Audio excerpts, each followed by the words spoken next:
ఈరోజు కొడాలి వెంకటేశ్వర వైరస్ కూడా డిలే అవటం చాలా మందికి చిరాగ్గా ఉంది. ఉపాధి హామీ పథకం కింద జగనన్న ఇళ్ల పథకాల కింద జగనన్న ఇంటి కోసం అక్కడ కూర్చుని మట్టి తవ్వివేతల్లో కూడా ఇలాంటి స్కామ్లే చేశాడు.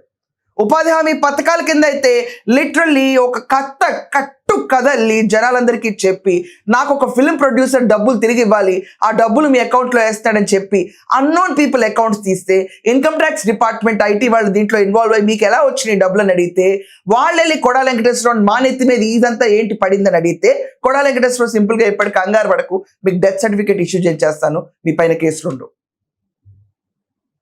ఏంటి విర్రవీగుడుతనం? ఏ కేసులపైన న్యాయం జరగకపోయినా ఉపాధి హామీ పథకం కేసుల్లో అన్నా జగనన్న ఇళ్ల కాలనీల కేసుల్లో అన్నా కొడాలి వెంకటేశ్వరరావు అరెస్ట్ అవటం తీరాలి కదా. క్యాసినోలు నడిపాడు, భోగం మీద డాన్సులు వేయించాడు, బూతులు తిట్టాడు. ఈరోజు ఈ వల్లభనేని వంశీ, కొడాలి వెంకటేశ్వరరావు కృష్ణా జిల్లాలో వెరీ నోటోరియస్ పొలిటీషియన్స్ కింద ఉన్నారు.